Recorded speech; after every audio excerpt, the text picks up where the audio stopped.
Hey guys, tonight we're slipping softly into the sweltering, sand-swept world of ancient Egypt, where the sun scorches the earth, the Nile flows with quiet determination, and your main worry isn't your Wi-Fi signal, but whether your bread will survive the week without going moldy or mysteriously disappearing overnight. You're wearing linen because honestly nothing else stands a chance in this kind of heat, and you're already sweating before sunrise. Welcome to a land where bread isn't just food, it's life, it's currency, it's a daily miracle. You're trudging along a dusty path that's more pothole than road, past mud brick houses with slanted rooftops and baskets hanging in the sun. The scent in the air. A little Nile mud, a touch of donkey, and most important of all, a faint whiff of baking bread. Your stomach growls, which is awkward because you just had your morning ration. But that's what bread does here, it haunts you. Tempts you, sustains you. You wipe your brow and squint at the horizon wondering for the 100th time how anyone manages to keep anything remotely edible fresh under a sky that feels like it's trying to fry you alive. Spoiler, you probably wouldn't survive long without a clay jar, some woven reeds, and a deep respect for shadows. So, before you get comfortable, take a moment to like the video and subscribe, but only if you genuinely enjoy what I do here. I'd also love to know where you're listening from and what time it is for you. Drop that in the comments below. Now dim the lights, maybe turn on a fan for that soft background hum. And let's ease into tonight's journey together. You kick off your sandals and find a patch of shade beside a granary, though calling it a granary feels generous. It's more like a giant mud beehive with a surprisingly smart design. The ancient Egyptians didn't just toss wheat in a pile and hope for the best. These people were engineers in kilts. The circular structures were raised off the ground, sealed tight and organized in a way that not only protected grain from pests but also slowed spoilage by controlling airflow. Historians still argue whether this system was borrowed from older Nubian techniques or developed independently, but either way it worked. Bread here isn't optional. It's the main event. You've got emmer wheat, grainy, finicky, tough to work with, but it's what grows in this region and what generations have perfected. And barley used more often for beer, but still respectable in a loaf. These are the grains of gods and peasants alike. At breakfast, you munch on a round, hard, flat cake, more chew than crunch with a sour tang that suggests someone let the dough sit out a little longer than they meant to. But that tang. That's a feature, not a flaw. Fermentation is part of the flavor profile. It helps with digestion, keeps mold at bay, and believe it or not, preserves the bread longer than plain dough would. As you sit in the shade, you catch the sight of a woman slapping dough between her palms, rhythmically, gracefully, like she's done it 1,000 times, and she has. She's adding no herbs, no spices, just water flour, and the occasional handful of sand not on purpose. It's almost meditative to watch. She tucks each shaped loaf into a shallow basket lined with palm leaves, ancient parchment, and then it's off to the baking pit. This is where you start to sweat. Literally. The baking area is a kind of low, beehive-shaped oven heated by fire, then filled with the shaped dough. It bakes fast in that ambient inferno. No timers, no thermometers. Just instinct passed down from generations of hands that know exactly how long until it smells right really is. When the loaves come out, they're crusty, dense, and oddly beautiful. Some are stamped with tiny decorative seals, little flourishes that might impress the gods or maybe just the neighbors. And you now officially an honorary Egyptian for the evening. Get to carry them off for cooling on a woven tray propped up on a mud brick ledge, covered in reeds to keep the flies at bay. But even with the careful baking, there's a ticking clock. Bread goes bad fast in this heat. It gets soft or weirdly wet, or attracts insects that you didn't even know existed. So the trick isn't just baking well, it's storing smart. You've got jars, big, bulbous-lidded monsters that could probably double as furniture. They're sealed with a mix of mud and straw to keep the air out and the bread, well, sort of fresh. You nestle your loaves inside and the hope is they last a few days long enough to feed your family, maybe trade a few and offer one or two to the household gods so they don't smite your crops or curse your camel. Bread in this world is everything.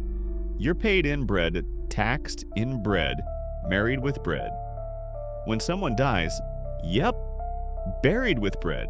You can't afford for it to spoil, so you tie up the jars tight, Whisper a hopeful chant that's equal parts practical and superstitious, and settle in to enjoy a slice, dry, chewy, slightly fermented, and oddly comforting.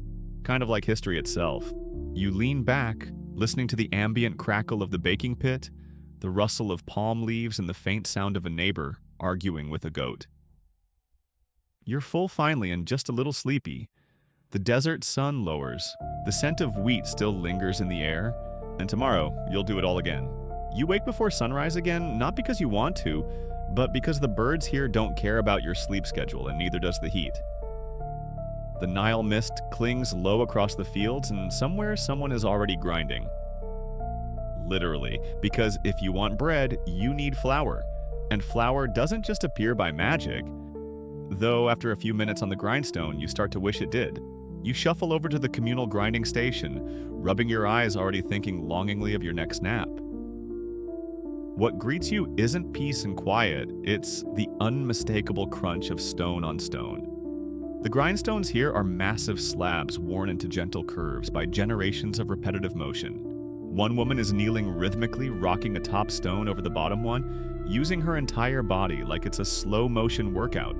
You wonder if anyone's ever tried to measure how many calories she burns. Probably all of them. You join the line because of course there's a line. Bread waits for no one, and this isn't just your food. It's your wages, your security, your temple offering, and your backup plan. Without grain, you're toast. Or, well, not toast, just hungry. As your turn arrives, you notice that every single surface, every rock, every knee, every elbow, is lightly dusted in flour. It's like ancient Egypt is trying to turn itself into one giant loaf. You kneel, grab your handle, and begin. The motion is repetitive, hypnotic. Push, pull, scrape, breathe. You get into a rhythm that feels eternal and honestly a little cozy. Your mind wanders. You think about breakfast. You think about the way the grindstone makes your arms ache in a way that somehow feels ancient. You wonder how many people over how many centuries have knelt right where you are grinding away at the same problem. Historians still debate just how social these communal stations were. Were they like village water coolers full of gossip and laughter? Or were they efficient, no-nonsense places where you focused on your flour and minded your own beeswax? Some argue they were vital hubs of information where news of crop failures, tax hikes, or royal gossip might slip out between grunts and grinding sounds. Others think people were too busy watching for blisters to worry about royal birthdays. You glance over at a young boy being scolded by his grandmother for wasting flour. He's got more on his tunic than in the bowl. That's one of the downsides of this method. Stone grinding leaves tiny bits of grit in the flour, and if you're not careful, your bread ends up crunchy in all the wrong ways. In fact, studies of ancient Egyptian teeth show exactly how much damage this bonus sand did. Dental wear was practically a national pastime. Once you've ground enough to fill a large basket, you sigh and stretch your back, now feeling a new appreciation for every bite of bread you've ever taken. You pass off the flour to your cousin, who's waiting with an apron full of sour-smelling starter and an annoyed expression. She's the baker in the family, and she's been up even longer than you. You offer her a fig as a peace offering. She rolls her eyes but accepts. As she kneads, you take in the surroundings: low, mud brick homes, crooked fences made of bundled reeds, baskets hung high to keep out thieving animals or neighbors. There's a faint breeze carrying the scent of fermentation mixed with charcoal smoke and goat. Always goat. Your cousin adds water to the flour, mixes it with practiced ease, and sets it near the fire to rise. But there's no clock, no timer, just instinct. She knows how the dough should feel, smell, and look like her mother knew, and her grandmother, and so on. And while she waits, she tells you the local gossip. Apparently someone's been sneaking loaves out of the temple offering table. Again, divine theft or just a hungry priest? No one's sure, but the bread is definitely missing. It's funny how much bread influences everything from religion to law to bedtime stories. You remember being told as a child that if you waste your bread, the god Osiris will turn your next loaf to ash. You took it seriously for years, still kinda do. Once the dough rises, your cousin pulls off small rounds and shapes them gently with both hands, slapping them onto a flat board dusted with ash. The texture's different now, soft but springy. You give one a cautious poke. It jiggles. You're fascinated. And then as the sun finally spills fully across the rooftops, she picks up the tray and marches it to the baking pit, because flour isn't bread until it meets fire. The heat is staggering. The baking dome looks simple, but it's ingenious. A fire is built inside and allowed to burn down to embers. Then the dough is slapped against the hot walls or placed on stones within. In minutes, the loaves start to puff slightly. The air fills with that warm, yeasty aroma. And for just a moment, the world feels perfect. Your cousin hums while she works. It's a song older than any scribe's scroll.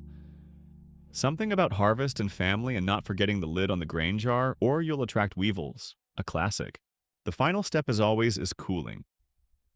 Loaves are transferred to woven reed mats, fanned gently to keep away flies, and then covered with cloth. This part matters more than you'd think. Cool too quickly, and the crust cracks. Too slowly, and the bread gets soggy. It's like raising a very needy pet. But the result, a day's worth of food, ready to feed your family, and maybe even share with the neighbor you kind of like but pretend not to. You sit back watching the steam rise from a freshly baked round, wondering what the pharaoh is eating right now. Probably something more decadent, maybe, with honey or herbs you've never even smelled. But somehow your plain little loaf feels sacred. The bread is warm in your hands, the crust still faintly crackling as it adjusts to the air, and you're tempted to tear off a chunk and inhale it right here in the courtyard. But no, this isn't snack time. This is storage time. Because out here, the desert has its own rules. Nothing lasts long. The sun wants to bake your bread all over again. The flies want a taste. The mice are plotting. So you step into the shade and start preparing for the real art preservation. Storing bread in ancient Egypt isn't just about stacking it in a jar and hoping for the best. You're fighting heat-humidity bugs and the sheer stubbornness of nature. You think keeping sourdough fresh on your kitchen counter is hard? Try doing it without refrigeration Tupperware or even a tightly woven cloth. You carry your batch over to the family granary, a squat, thick-walled, mud brick dome built more for coolness than beauty. It's got a little arched doorway low to the ground and walls that are almost a foot thick. You duck in, and instantly the temperature drops. It's not exactly chilly, but compared to the blazing courtyard, it feels like an oasis. You could nap here if you weren't carrying a basket of very perishable carbs. Inside, the floor is layered with clean straw and dried reeds absorbing moisture and creating a soft surface to cushion the bread. You stack the loaves in a ring, leaving space between each one like they're awkward party guests who need personal space. In the center of the circle, you place a shallow clay bowl filled with salt. Not for seasoning well, not just for seasoning. Salt helps pull humidity from the air. It's the ancient Egyptian version of a dehumidifier. Some historians believe that even the shape of the bread was a storage choice. Those flat, rounded loaves cool evenly stacked neatly and don't trap too much moisture. Others argue it was just tradition. As with so many things in ancient daily life, historians still debate how much of it was deliberate and how much was just, well, that's how Grandma did it. Before you leave the granary, you light a little cone of incense. Not for the gods this time, for the bugs. Insects hate the stuff. It's made of myrrh and crushed cedar bark rolled into sticky brown pyramids that look vaguely like ancient toffee. You waft the smoke toward the door, then wedge a reed mat over the entrance like a curtain. Still, you know that bread won't last forever. It's best eaten the same day or maybe the next if you rewarm it and pretend the chewy bits are intentional. But you're not out of tricks yet. There's a secret tool passed down by Egyptian households for centuries: clay jars. Specifically sealed storage jars rubbed with beeswax. You grab one now, round pot-bellied with a narrow neck and a snug lid. Inside, it's lined with a thin film of wax that you helped melt down last week from your neighbor's hive. The bees did the hard work. You just didn't mess it up. The wax creates a semi-waterproof barrier. Bread stored in here stays soft longer. Not fresh exactly, but at least not rock hard. You wrap 2 loaves in clean linen first. Nothing fancy, just old temple offering cloth that's seen better rituals. The linen keeps the loaves from touching the jar directly and reduces the spread of any mold. Then you slide them in, careful not to crush the corners. Once the lid's on, you smear a little extra wax around the rim for good measure. And boom, you've got ancient food tech right there in your hands. Of course, not everyone has beeswax or fancy jars. Some folks bury their bread seriously. They wrap it in palm leaves and place it in shallow pits covered in sand. The dry earth acts as a kind of natural fridge. You've tried it once. The result was gritty.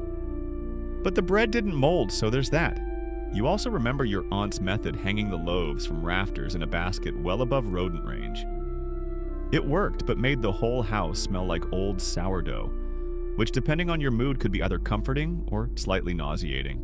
There's even a theory, though not everyone agrees, that some households fermented their leftover bread to make it into a kind of early beer or porridge. Leftover bread mush yum. Scholars are still arguing whether this was practical recycling or just desperation cuisine. As you finish storing the last of the loaves, you glance at the sky. It's nearly noon now. The sun is relentless. The thought of cooking anything makes you want to lie face down on a cool stone floor. But your job isn't done yet. The grain must be protected too, because without grain, there's no next batch of bread. You head to the second granary, this one taller, designed for barley and emmer wheat. The base is raised off the ground, supported by thick pillars, each capped with a smooth stone disc called a rat guard. If a rodent tries to climb up, it slides off the disc like a cartoon character on a banana peel. You chuckle every time you see it. Inside, the grain is stored in massive ceramic bins, each with a reed lid and a wax seal. The smell is earthy and faintly sweet like dust and breakfast.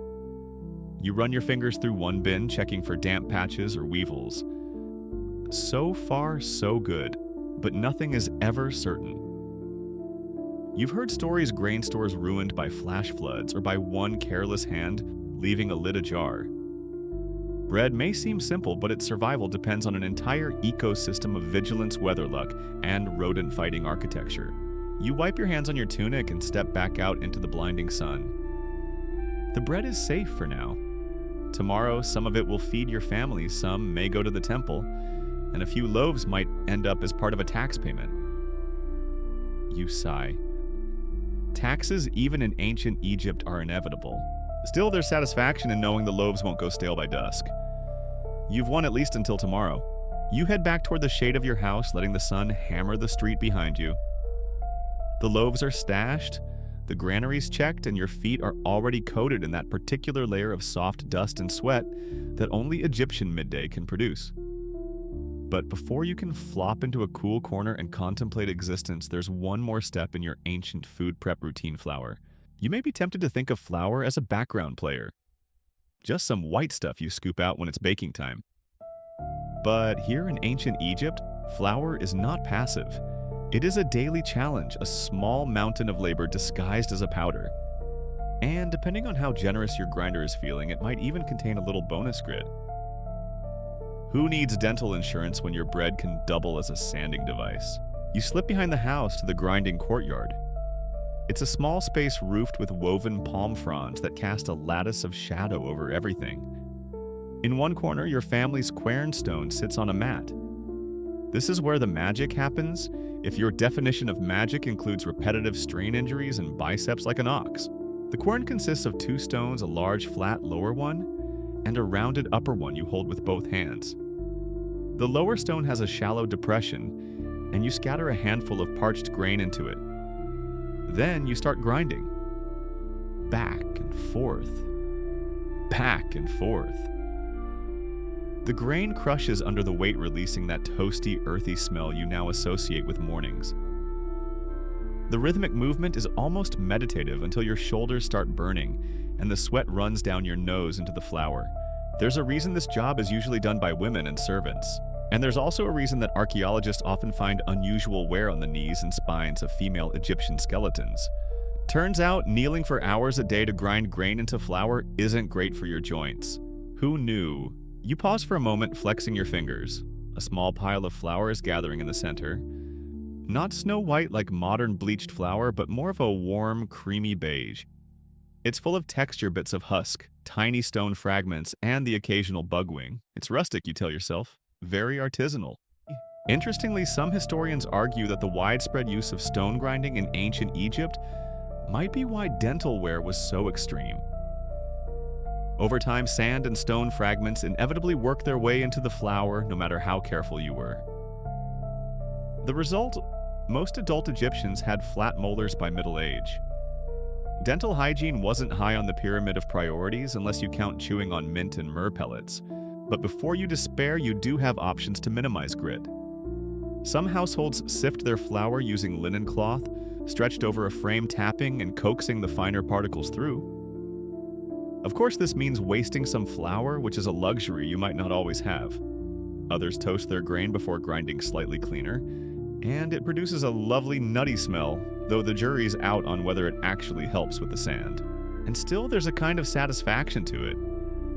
You're doing what generations before you did, kneeling in the morning sun, shaping the day's bread from the most basic raw ingredients. There's something honest about flour under your fingernails. Something ancient. Something slightly itchy. When you've ground enough for the next batch, you tip the flour into a jar lined with linen. You pat the lid on gently like it's a sleeping child. If bread is the heart of Egyptian life, then flour is the bloodstream, and you've just kept it flowing. You take a moment to look around the courtyard. It's quiet except for the soft rustle of palm fronds and the occasional donkey braying in the distance. There's a basket of discarded chaff nearby, soon to be fed to chickens or swept into the compost heap. Every part of the process is reused, repurposed, or ritually burned. Waste, not want. Not even if what you want is bread that doesn't grind your teeth down to nubs. You return inside and set the flour jar beside the others. Each one is slightly different, some clay, some woven reed with mud lining, but they all carry the same promise potential. Not just bread, but cakes for festivals, porridge for sick days, or even beer if someone's in the mood to get experimental. And while we're on the topic, yes, ancient Egyptians made beer from bread. Or rather, they made a type of mash from baked loaves and malted grains mixed with water and left to ferment. The result wasn't exactly something you'd sip at a rooftop bar, but it got the job done. There's ongoing debate among scholars about whether this counts as a true beer or more of a liquid bread. Either way, it likely gave people a reason to tolerate their gritty carbs. As you tidy up the courtyard, your eye catches a tiny figurine tucked into a corner niche. It's a clay model of a woman kneeling over a quernstone. You smile. This isn't just decor, it's a household god. A kind of symbolic nod to the daily grind, quite literally. Maybe if you place her just right, the next batch of flour will be a little smoother. Or maybe she'll just judge your technique silently like a celestial flour critic. Either way, you nod to her with respect. She's seen centuries of sore backs and flour-caked fingernails. She knows. You glance at your hands, pale dust in every crease, the scent of toasted grain still lingering. You've earned your break. You've worked a morning like a true baker of the Nile, and your bread will taste better for it even if it does include the occasional crunch that shouldn't be there. Tomorrow, you'll do it all again. But for now, you sit in the shade, sip some water, and breathe in the quiet smell of flour, sun, and clay. And you wonder, how did they make it all work day after day with no fridge, no plastic, and no YouTube recipes? You might not have all the answers, but you have flour, and honestly, that's a pretty good start.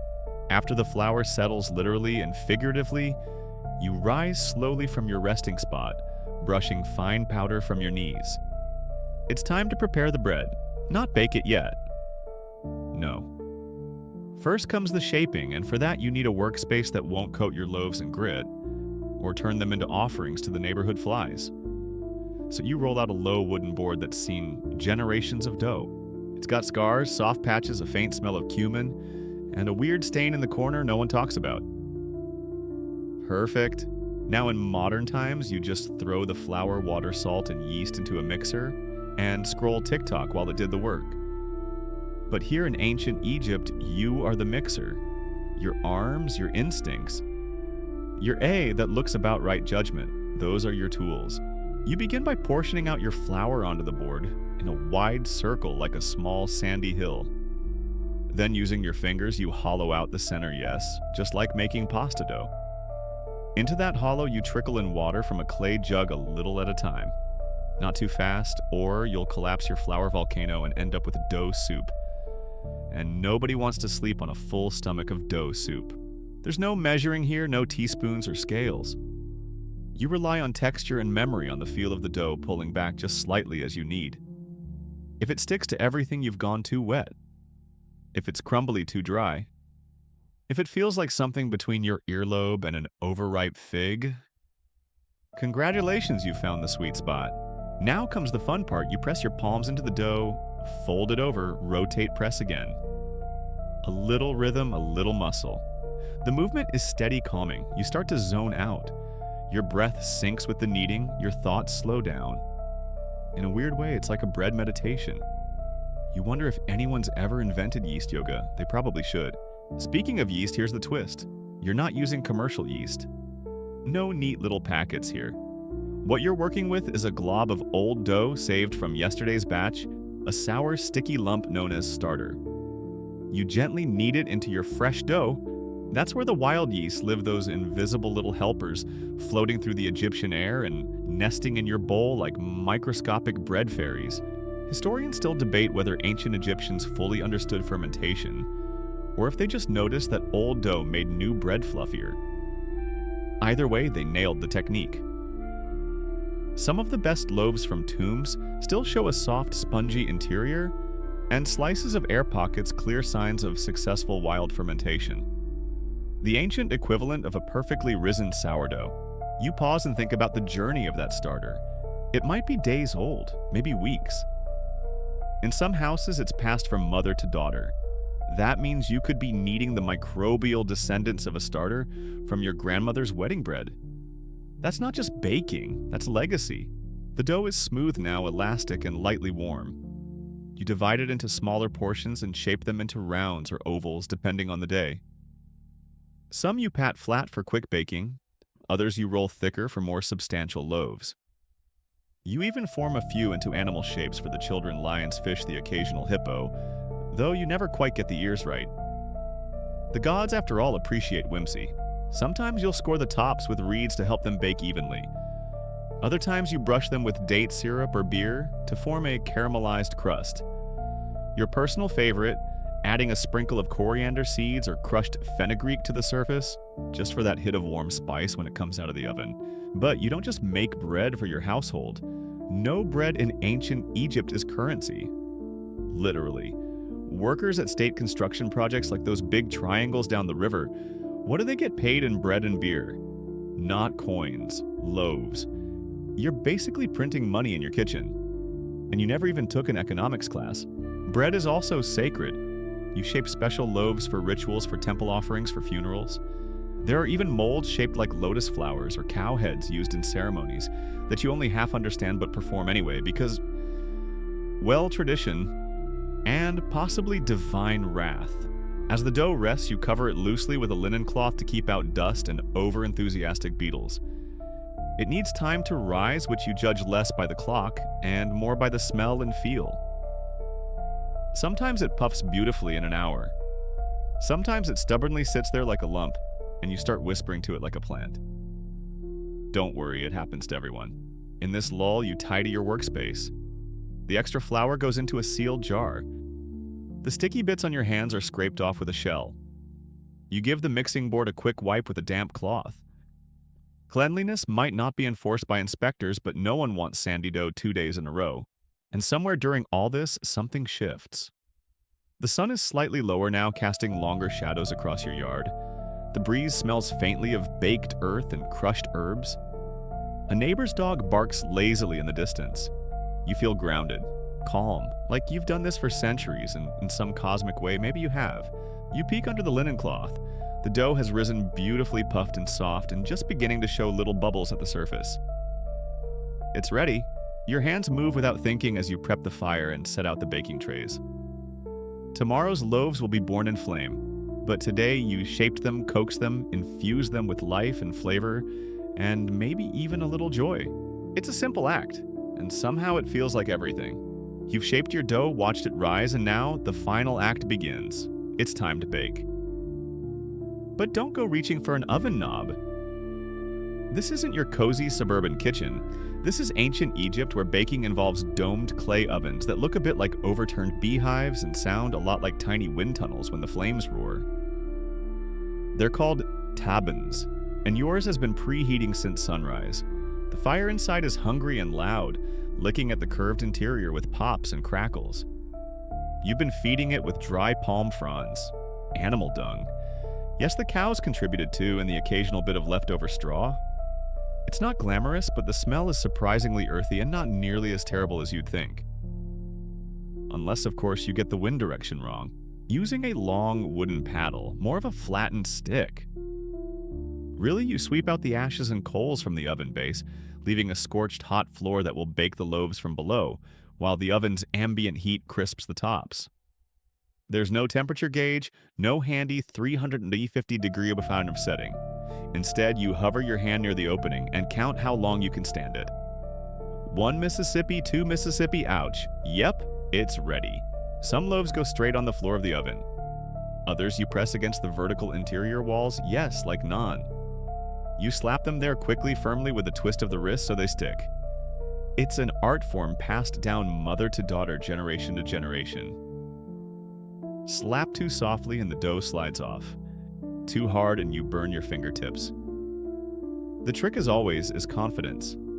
And maybe slightly calloused hands. A few of your more delicate creations, like the hippo-shaped ones, go into little clay molds that nestle into the fire's edge, safely shielded from the fiercest heat. You don't want to risk over-baking their little snouts. Your niece cried last week when her crocodile loaf came out looking like a shriveled lizard. Never again. While the loaves bake, the smells drift across your courtyard and beyond. Warm grain toasted flour, a hint of smoke. Neighbors peek over their fences. Someone always finds a reason to stop by just as the first batch finishes. Oh, I was just walking past and remembered I needed to borrow, a pot. Yes, a pot. Sure. Bread in ancient Egypt isn't just food, it's social glue. It's the reason you know the names of the twin boys next door and why the old widow across the alley occasionally leaves you fresh mint. You trade loaves for gossip eggs, honey, or just a moment of human warmth. Every slice is a kind of currency, not just for hunger, but for connection. You squat by the oven, checking the loaves with a practiced eye. The bottoms should be browned but not blackened. The top should rise with a gentle dome or flatten into soft discs depending on the style. You tap one, it makes a hollow thud like knocking on a ripe melon. That's a good sound. The sound of doneness, the sound of satisfaction. Historians still argue whether these baking techniques developed in isolation or borrowed from earlier Mesopotamian methods. The evidence is murky as always. But the tools, the clay ovens, the paddles, the slapping method appear remarkably consistent across centuries. So either ancient Egyptians were remarkably consistent, or they were all just really stubborn about changing their kitchen routines. Relatable. One by one, you remove the loaves with your paddle, laying them onto woven mats to cool. The smell intensifies now, hitting that golden hour note where crust meets air. You resist the urge to tear into one immediately, though your stomach lurches at the aroma. Just a little longer. You sprinkle some loaves with ground herbs as they cool others. You brush lightly with a mixture of beer and honey to give the crust a glossy sheen. They're simple touches, but they elevate each loaf into something just a bit special. And really, if you're going to work this hard in the desert heat, you deserve at least one shiny snack. As you finish unloading the oven, your youngest sibling, barely waist-high and covered in flour from helping, runs up and grabs the smallest loaf, already nibbling before you can protest. You roll your eyes, but smile. Honestly, that's part of the ritual. Every batch needs one imperfectly cooled, sneakily eaten roll. Some of today's bread will be eaten tonight with lentils and onions. Some will be saved for early morning fieldwork. A few will be given to the temple priest who insists that Horus prefers slightly chewy crust. One you've set aside just for yourself, round, soft crust still warm. You hide it behind a basket of onions. No shame. Everyone has their secret loaf. The late afternoon sun spills across your workspace as the oven cools and your arms begin to ache with that slow, satisfying burn of work well done. You feel tired, dusty, and completely fulfilled, like a magician who conjured something out of thin air and smoke and elbow grease. It's a good feeling, a full feeling. And now, as the loaves cool and the courtyard quiets, your thoughts begin to drift. Not to tomorrow's batch, though. Yes, you'll have to start the starter again, but to the small magic of today. How something so humble can carry so much warmth, connection, and peace. You breathe in the scent of baking still lingering like a soft blanket around your shoulders. Somewhere nearby, someone laughs. A dog barks. A bird lands on the edge of your oven and watches you head cocked. And for this moment, this single gentle pause, you are absolutely perfectly content. The baking is done.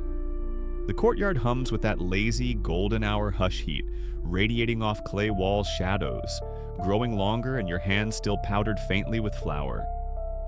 Now comes the truly tricky part, keeping the bread fresh. In a land where temperatures easily climb above 100 degrees Fahrenheit and sand sneaks into everything, including your ears, your soup, and your bed, it's no small feat. You gather the loaves onto a reed mat and carry them indoors. Not your bedroom heavens, no, but a cool storeroom tucked behind the main living space. The walls here are thick mud brick built to insulate. A tiny window sits high and narrow, just enough to let a breeze pass through without inviting the sun. It smells faintly of dust date syrup and old grain sacks. The kind of cozy that only a seasoned ancient baker could love. Here's where it gets interesting. See, without modern preservatives, plastic wrap, or even reliable pottery lids, ancient Egyptians had to get creative. You place the softest loaves, still warm, a little pliable, into large ceramic jars. They're tall and narrow, almost like flower vases, but meant for food. Some jars are sealed with linen soaked in beeswax, tied tightly with palm fibers. Others use rounded lids made from a river clay that harden in the sun and can be broken off like crusts of earth when needed. This room, in effect, becomes your fridge. And while it doesn't hum or buzz or make ice cubes, it does a surprisingly good job keeping your bread cool and dry. Moisture is the enemy here. Not just for spoilage, but for encouraging tiny invaders, weevils, ants, the occasional determined mouse. You've set shallow dishes of beer out at the corners of the room, as decoys the pests go for that first and drown. A little morbid, sure, but effective. Still, nothing lasts forever, especially not in the desert. Even with jars and tricks, bread begins to harden within a day or two. So you have other methods. One is to double bake loaves, baking them a second time at lower heat until they become nearly rock solid. Not fun to chew, but they store for weeks and can be softened with beer or stew. You call them field cakes because that's what laborers pack when heading off to work the canals or haul limestone blocks. There's a quieter art, too, to rationing. Knowing which loaves to eat today, which to trade, which to save. You mark some with little scratches. 2 dots for temple bread, a swirl for neighbor swaps, a line across the top for tomorrow's breakfast. Bread is life, yes, but also logistics. An edible calendar. Historians still debate whether these clay jars with sealed lids were primarily for grain storage or used equally for bread. Some believe bread was rarely stored at all and always eaten fresh. But the evidence, crumbs in jars, hardened loaves in tombs, suggests otherwise. Egyptians weren't about to waste perfectly good carbs. Your grandmother taught you another trick. For loaves too stale to enjoy but too holy to discard you. Crumble them, mix with beer, and ferment them into a tangy porridge. It sounds strange, but somehow it works. Tart and chewy with just a hint of smoky crust. Food waste isn't a sin in your house, it's a challenge. Outside, the air begins to cool slightly, just enough that you can finally lean against the plaster wall without feeling like a toasted onion. You press your ear to the ceramic jar and smile. There's no sound, of course, but somehow you believe you can feel the bread inside, settling, breathing, waiting. Someone once said, the soul of bread doesn't rest until it's shared. You think of the jar with the golden loaf, the one you dusted with honey and sesame seeds. You'll save that for the widow across the alley. She lost her cat last week, and though she pretends to be stern, you know she's still aching. And here's a fun aside, the Egyptians also used to bake symbolic loaves as offerings to gods, loaves shaped like cows, snakes, or birds, sometimes even colored with mineral pigments. Not to eat, of course. To impress. You once made a loaf shaped like a lotus flower. It collapsed. The gods probably laughed. In royal households, keeping bread fresh was a matter of honor. Temples had full-time bakers whose entire job was to ensure the gods never received a stale loaf. Imagine baking for a divine audience that doesn't eat but notices everything. High stakes, soft crusts. You tuck a few extra loaves under an overturned basket covered with linen. It's a trick for airflow. Let the bread breathe but block the sand. Your mother used to joke that every good baker needs to be part chef, part weaver, part magician. you'd add part pest control expert. Finally, you lean back and take stock. Loaves, cooling jars, sealed baskets in place. A full day's work tucked into ceramic, guarded by linen and patience. You trace a line in the flour still dusted across the table. It looks like the curve of the Nile, maybe unintentionally, maybe not. Somewhere beyond the walls, the city of Thebes breathes on. A cart rumbles over limestone. A child laughs. The scent of coriander drifts by, carried on the dusk wind. And inside your little storeroom, the bread sleeps. Not forever, just until morning. It's early the next morning, and your storeroom has done its job. The bread is still firm, still fragrant, maybe a little stiffer than yesterday, but nothing a splash of warm goat's milk or a soak in honey beer can't fix. You lift the reed basket slowly, savoring the moment before sunlight floods in and makes everything just a bit more urgent. Today's planned market day. You slip on your light linen tunic, toss a damp cloth over your shoulder, and cradle the basket like it's a sleeping child. Inside, 7 loaves. 4 of them wrapped tightly for sale, 3 left, exposed for sampling. There's also a jar of date paste and a tiny clay spoon because no one can resist a free smear of sweetness with a nibble of bread. You step into the narrow alley and join the slow river of morning life. Donkeys clop along noses lowered like they're already tired. A vendor passes balancing a stack of fish baskets that smell like ambition and regret. You fall into rhythm with 2 sisters carrying figs, their arms dusted with sugar and chatter. The Theban market is alive but not rushed.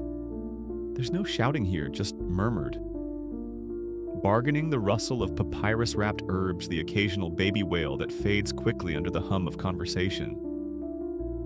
The stalls are simple woven mats laid out with care, shaded by palm fronds or patch linen. You pick your usual spot under a half-leaning awning, beside an old man who sells onions and jokes, most of them unprintable. Setting up is an art form. You arrange the loaves from darkest to lightest, tuck the date paste in the corner, and slice one end off a sample loaf at a rakish angle. Presentation matters even in 1300 BCE. And then come the customers. A temple scribe who insists on pressing every loaf with his thumb. A dancer with gold on her lashes who barters with stories instead of coin. A boy who swears he's just looking for his mother but somehow ends up chewing 3 samples. Selling bread in ancient Egypt isn't just about food, it's reputation. Community ritual. Your loaves have a personality now. People remember the sesame seed crust to the anise-tinged middle, the strange experiment you tried with dried lotus petals, verdict, pretty but weirdly salty, and word travels faster than the Nile in flood season. If your bread goes dry too soon, if it molds, if it crumbles in the wrong hands, it's not just a lost sale, it's a story people will pass around like bad lentil stew. You strike a deal with a carpenter, 2 loaves for a carved box lid. It's an uneven trade, but you like his quiet eyes. And when he slips an extra wood shaving into your hand, with a wink shaped like a tiny cat, you know you've done the right thing. Historians still argue whether market vendors in ancient Egypt were taxed directly or paid in kind. Records are murky. Papyri mention levies and quotas, but it's unclear if the small-scale bakers like you faced those pressures. More likely, temple-owned bakeries dealt with the paperwork, while everyday folk bartered more freely. Still, you always keep a couple of small coins tucked into your sash, just in case a tax collector shows up and pretends to be interested in your crusts. By midday, the sun is high and your basket nearly empty. You sip water from a shared clay jug and watch the bustle slow into a sleepy sprawl. A young girl offers you a carved scarab in exchange for your last sample. You hesitate, it's barely more than a crumb, but she beams like she's found treasure, so you hand it over. Bread for joy feels like a fair trade. You walk home slowly, the empty basket swinging at your side. The streets feel softer now, wrapped in heat haze and nap hour silence. Someone hums an old lullaby from a rooftop. A dog yawns under a fig tree. You step carefully over a trickle of water spilling from someone's washing basin, and marvel once again at how a place so dusty can feel so alive. Back home, you wash the basket with warm water and lemon balm.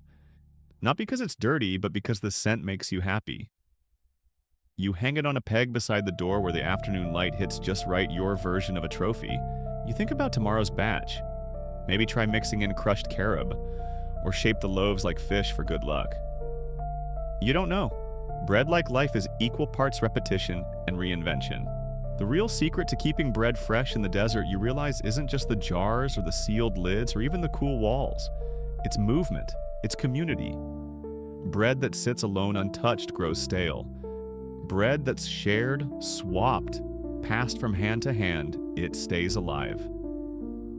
Somehow, you sit by the window, knees tucked up, and watch the light curl along the floor. The smell of onion soup drifts in from somewhere. A child's giggle. The creak of a distant loom. You close your eyes for just a moment and dream of warm loaves and cool clay. Somewhere in that dream, the last crumb in your basket lingers soft as breath.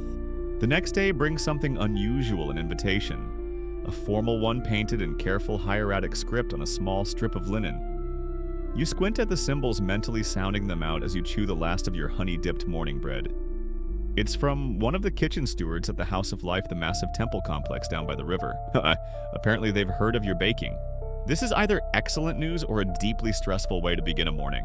You gather your best ingredients, the freshest emmer flour, a pouch of fenugreek seeds, a little pouch of that rare smoked salt you traded for last spring. You even throw in a small cake, dyed faintly blue with crushed indigo, a temple favorite, even if it tastes a bit like chalky perfume.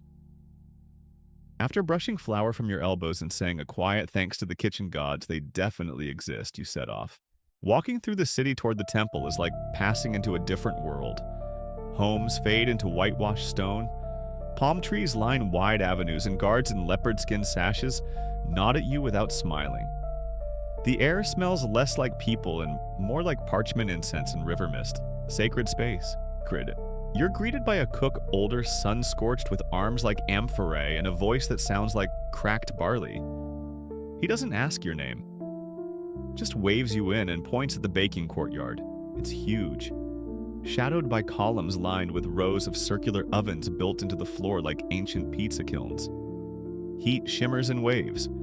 Several temple bakers are already at work, and not one looks up to greet you. Classic temple energy. You begin where you always do, with your hands. The flour here is finer than yours, sifted through linen 3 times over. The water tastes slightly of lotus root pulled from a sacred well. And the oil is ambrosia. Clear, golden, impossibly fragrant. You feel like a child in a kitchen too grand for playing. You knead, shape, fold, press. A pattern of 6 cuts across the top of each loaf, 1 for each part of the soul, or so someone told you once. As the bread rises, so does your confidence. The loaves puff into golden domes. Their scent, earthy, warm, laced with coriander, drifts over the courtyard like a blessing. One temple priest lingers nearby, pretending to admire the architecture while definitely eyeing your work. You offer him a slice from a finished loaf still steaming. He chews in silence, then raises one eyebrow. Approval, gas, hard to say. Historians still debate whether everyday citizens often worked in temple kitchens or if it was considered a sacred, closed profession. Some evidence suggests outside bakers were called in for special events or when shortages hit. Others argue these appearances were rare, more honor than necessity. Either way, you feel like a guest star in someone else's soap opera. You're asked to stay for the afternoon, another round of baking, this time with additions. Honey-soaked dates, dried tiger nuts, even a pinch of cinnamon from the Red Sea trade route. Your hands move confidently now. You even hum as you work a little lullaby your grandmother used to sing. One of the other bakers finally cracks a smile. Victory. At one point, someone brings a tray of burnt offerings, not just smoke wafting up to the gods, but actual offerings, charred bird bones, bits of garlic, stale bread shaped like scarabs. You wonder what the gods make of this buffet. Maybe they're just here for the smell. Later, as the sun softens and shadows stretch long like sleepy cats, a priest comes to you with another linen strip. This one is simple, you may return. Just that. No flourish, no thanks. But you understand. In temple speak, that's a compliment. You walk home slowly again, arms empty, but heart full. The streets feel more familiar now. The children shouting, the women grinding grain in rhythm. Even the stray cat that always ignores you gives a grudging nod. Back in your kitchen, you light a small oil lamp and sit beside it, letting the flame flicker across your flour-dusted fingers. You think about how bread, this humble thing of flour and fire, earned you a place in the temple kitchens, even if just for a day. You think about how bread is both sacred and ordinary. It feeds workers and gods. It's broken at births and buried in tombs. It's shaped with care, sealed in jars, traded for stories, and remembered long after it's gone. You think too about tomorrow, about trying something new with sesame and mint, about whether the old priest will remember your name. And then in that soft kitchen light, you let your thoughts rise and rest like dough waiting to become something more. By now, your kitchen has become a kind of living archive, not just a place of fire and flour, but memory. Each scorch mark on the clay oven, each dark patch on the reed mat, every crack in your oldest mixing bowl, they all tell stories. You run your fingers over them like a scribe scanning a scroll, half expecting to hear them whisper back. Today you're baking for a festival. Not one of the grand ones with processions and crocodile masks, this one's smaller. A household feast for a friend whose daughter just gave birth. A birth in ancient Egypt is no quiet affair. There are rituals, herbal baths, incantations murmured by midwives, and a celebratory meal that always features bread. Not just any bread, but birth bread, a kind said to aid recovery, nourish the spirit, and ward off any unfriendly spirits lurking nearby. You begin with emmer flour sifted 3 times, then mix in warm goat's milk and a healthy drizzle of date syrup. For this special loaf, you add an infusion of fenugreek, both a flavor and a medicine. The smell alone is comforting, like toasted maple with a hint of something wild. You shape the dough into a curved crescent, a gesture toward the womb and the moon and the tide of life that seems to move through everything in Egypt, whether you notice it or not. As you wait for the dough to rise, you prepare an offering for Bez, the squat, lion-faced god of childbirth and laughter. You've carved his image onto the lid of your flour jar. He watches over your baking like a proud, slightly grumpy uncle. Historians still argue whether birth bread was reserved for new mothers or shared by the entire household during the ritual meal. Some say it was eaten only by women. Others believe the bread itself, blessed with protective herbs, was a kind of edible talisman for anyone nearby. There's even evidence that these special loaves were sometimes buried beneath the threshold of the house to protect mother and child from demons. You pack the finished loaves into a wide reed tray, cushioning them with papyrus scraps.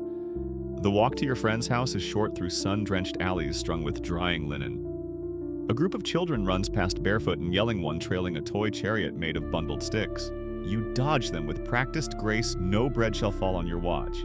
The house smells of sweat, lavender oil, and something deeply human. You're ushered in with kisses on both cheeks and a wave of happy chatter. The new mother is resting, eyes half closed but smiling. You set the bread beside her and she reaches for it, immediately breaking off a small piece and popping it in her mouth before anyone can warn her it's still warm. She grins anyway. Everyone shares. The bread disappears as quickly as it was made, and compliments fly like birds, startled into laughter. Someone swears your crust is blessed by Hathor. Someone else says you should open a stall at the palace gates. You shrug, play modest, but it's nice to be known for something more than just your use of anise seeds. One aunt insists you stay for the meal. You do, of course. There's lentil stew, garlic mash, sweet beer, and pickled radish slices. So tart they make your eyebrows do a little dance. Bread, as always, is the centerpiece. It soaks the sauce, balances the bite, carries the flavor. Without it, the meal would feel incomplete, like a story missing its last line. You walk home full, humming, one hand on your belly like you're carrying a tiny, satisfied son. The scent of garlic lingers on your fingers, but underneath it is your bread's deeper note, earthy, toasted, slightly sweet. It's become a kind of perfume, this smell clinging to your clothes, your hair, your life. Back in your kitchen, you write symbols in the flour dust on your countertop. Nothing formal, just loops and lines that mean something only to you. A small, flowery offering to whatever gods or ghosts have guided your hands. You wonder how many loaves you've baked in your life. Hundreds, thousands. Each one a little different. Each one carrying a day, a moment, a memory. You think of the time you dropped a tray and cried. The time a cat stole half a loaf and you laughed so hard you forgot to be angry. The time a priest thanked you without words, just a solemn nod and an extra coin slipped into your palm. You tuck away the spare bread under a cool cloth, whispering a wish for tomorrow's weather. No one likes to bake in a sandstorm. And as the sun leans west and shadows stretch thin, you sit by the fire, letting the warmth crawl up your arms. You press your palms together and feel the imprint of the day's work muscle motion memory. You close your eyes, and somewhere between the smell of smoke and spice, you drift a little. Bread is life, but sometimes it's also rest. The next morning, a breeze sneaks through the reed curtain and nudges you awake like an over-familiar cat. You stretch bones creaking like old papyrus and shuffle to your oven to coax the coals back to life. But today isn't a baking day. Today you're going to visit the granary. Most people only see the granary as a place to haul sacks of grain or pay their taxes in bushels of barley. But for someone like you, a baker who lives and breathes dough, it's like stepping into the beating heart of Egypt. This is where everything starts. Without grain, there's no bread. Without bread, well, civilization tends to fall apart. The granary lies at the edge of town, its thick mud brick walls standing like sleepy guardians against the sun. Inside, it smells like every harvest ever gathered. Earthy, dense, just a touch sour from last year's barley still clinging to the corners. You're greeted by a scribe with the regulation's 6 wrinkles on his forehead and a stylus tucked behind his ear. He eyes you with a mix of suspicion and boredom, the official granary expression. You present your token earned for your temple work, and he nods, waving you into the cool, shadowy interior. Massive clay bins line the space, each one carefully labeled. You trail your fingers along the cool surface of one and peek inside. Emmer wheat. Pale gold flecks slightly coarser than you prefer, but dependable. Another bin holds barley darker and rougher. And in the far corner, there it is spelt. A treat. Tougher to work with, sure, but it gives the bread a nutty note and a soft, chewy crumb. It's your secret weapon. You watch a line of workers filing in with baskets on their heads, singing in time as they pour grain through sieves to remove stones and chaff. The rhythmic swoosh of falling grain is almost hypnotic, a lullaby for the ears. Historians still debate how much control individual bakers had over their grain sources. Some believe temple or government rationing limited bakers to state-approved batches. Others argue skilled workers like yourself might barter or pull strings for access to better varieties. As with many things in Egypt, the truth likely lies somewhere between hierarchy and hustle. You're invited to try a handful. You let the grains roll between your palms, then bite one, chewing thoughtfully like a horse with opinions. Not bad. A little dry maybe, but usable. You'll need to soak it longer to mill it properly. Before you leave, you spot a curious sight, a set of stone jars sealed with wax. The scribe notices your interest and gestures cryptically. Beer grain, he says with the faintest smirk. Ah, reserved for brewing and likely laced with herbs you've only smelled, never touched. The rich people's brew. Probably tastes like coriander and cleverness. You return home with a small satchel of mixed grains tied to your belt. Not enough to start a revolution, but plenty for experimenting. You spend the afternoon at your stone grinder, humming softly as you rotate the heavy upper wheel in slow circles. Your arms ache, your back protests, but there's something satisfying about reducing the stubborn kernels into soft, golden powder. Like turning stones into silk. By evening, you've made a new mix.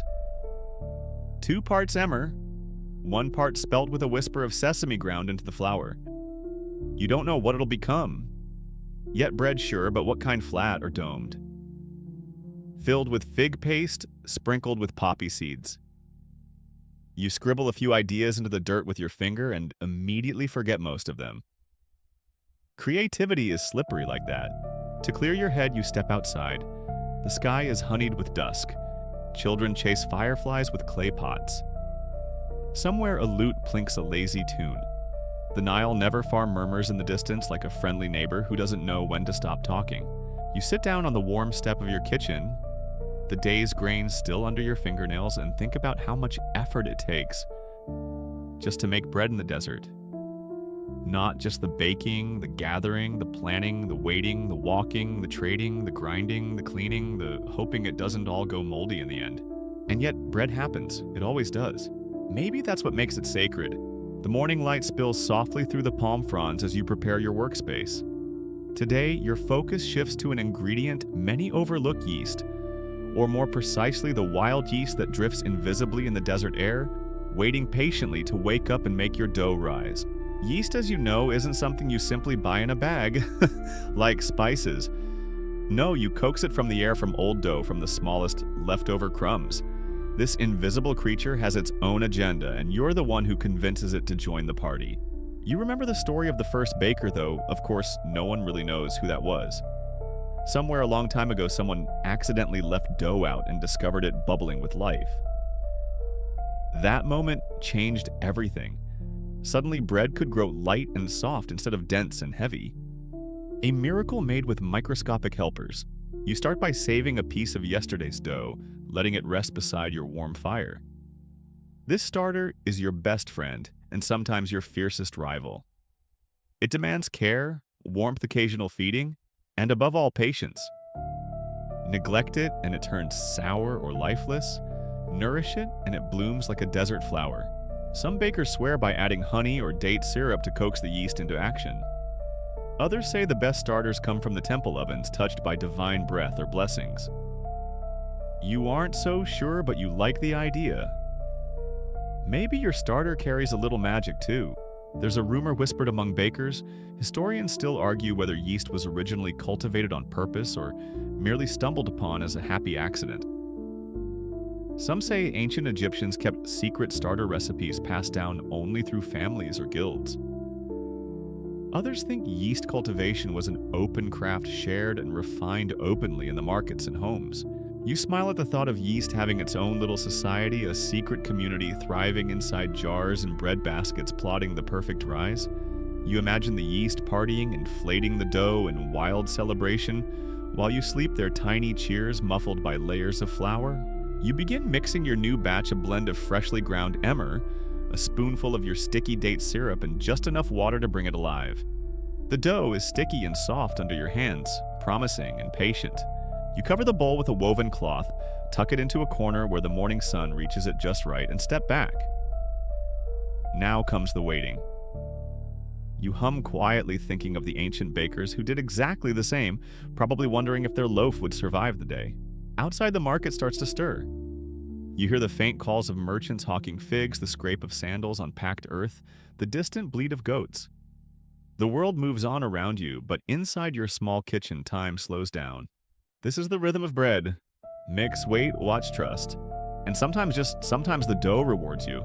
Evenings in your kitchen often carry a kind of sacred quiet, like the world itself is holding its breath. Tonight, you're ready to bake the loaf you nurtured this morning. The yeast has done its job. Your dough has puffed up soft and airy, smelling faintly sweet and alive. You feel a small thrill, like greeting an old friend. You've fashioned a shallow basket lined with palm leaves to shape the bread, a gentle cradle to guide the dough through its transformation. The air is warm and still, just how you like it. You slide the basket near the coals in your clay oven, where the temperature is steady and forgiving. Now the slow wait. You sit nearby, feeling the gentle heat, watching shadows flicker on the walls. You take a moment to reflect on the evolution of Egyptian ovens, which weren't just simple holes in the ground. Some were clay domes with adjustable vents designed to control airflow and temperature. A far cry from the open fires your ancestors might have started with.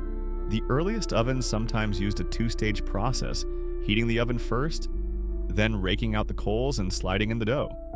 Later, some bakers learned to bake with coals still inside, giving the bread a smoky crust and an extra layer of flavor.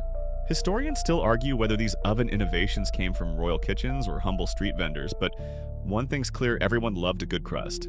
You gently check your loaf using a slender stick to peek under the leaves. It's golden brown, the crust cracked just right, releasing a sweet, toasty aroma that fills the room. You resist the urge to break off a piece early. Patience, you remind yourself. In Egypt, bread wasn't just food, it was currency offering and symbol. Bakers sometimes carved their names or symbols into loaves, destined for temples or nobles, a mark of pride and trust. You think about what symbol you might carve if you had the chance. Maybe a loaf with tiny wings to represent how your bread can carry people through their day. You lift the loaf carefully, the crust crisp and warm in your hands. The texture is soft inside, the taste mild but rich with just a hint of the date syrup's sweetness. You break off a piece and taste it slowly, the warmth spreading comfort through your chest. Outside, a cool breeze stirs the reeds, and somewhere nearby, the laughter of children floats through the air. The day fades into night, and you feel a deep connection to the land, the grain, and the countless bakers who came before you. Bread, you realize, is not just survival, it's a kind of quiet joy. As the night deepens, you sit by the small fire nibbling on your fresh bread and savoring the gentle calm that settles over your little corner of the world. You think about how important bread is to daily life, not just for nourishment, but for social gatherings, religious ceremonies, and even trade. In ancient Egypt, bread was often paired with beer for meals, a perfect balance of solid and liquid sustenance. Both were made from grain, and both carried a kind of magic that kept people going through the scorching days and cool nights. You've heard that some bakers and brewers even collaborated closely, sharing starter cultures or grain supplies, though historians still debate how common this was beyond temple walls. Tonight, you're curious about some of the more unusual breads the Egyptians made, beyond your typical flatbreads and loaves. You recall stories of cakes baked with honey and figs, or breads flavored with herbs like coriander or cumin. Some even included bits of onion or garlic, giving the bread a savory kick that wakes up the senses.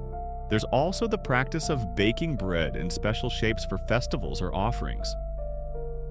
You imagine a loaf shaped like a lotus flower or an ibis bird, each form carrying its own symbolic meaning.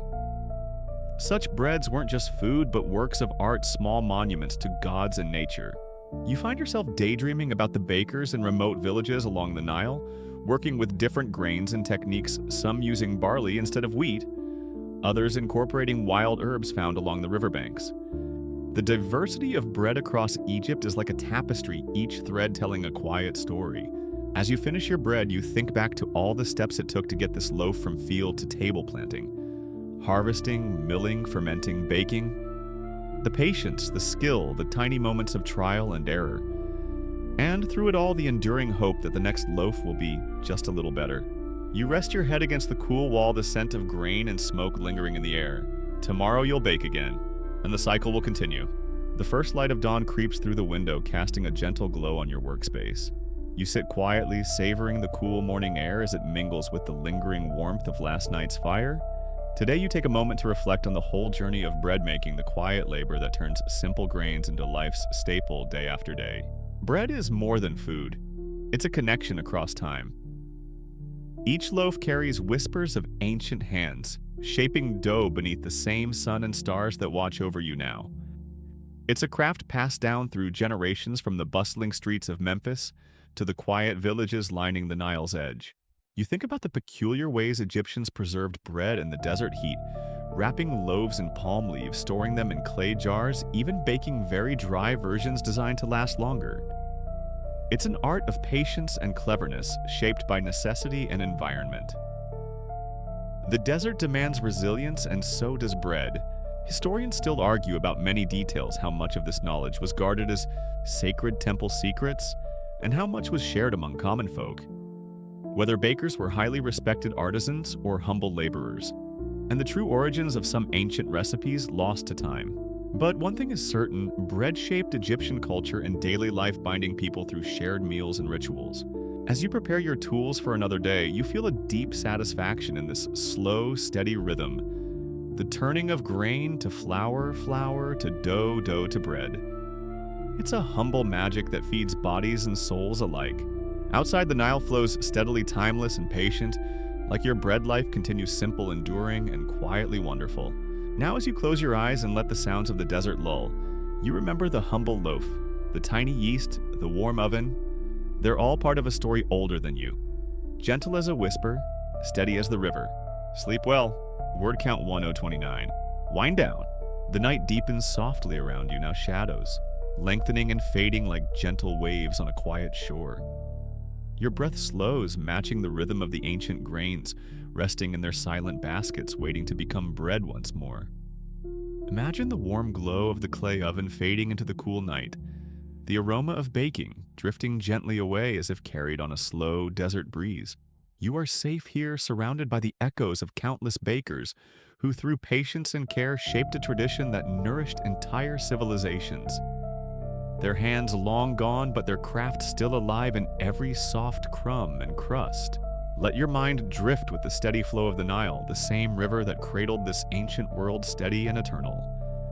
The grains that sustained them now sustain you in spirit, a quiet connection that stretches across time. Close your eyes, breathe deeply, and feel the gentle comfort of history's embrace. The world is still, and your journey rests for now. Sweet dreams!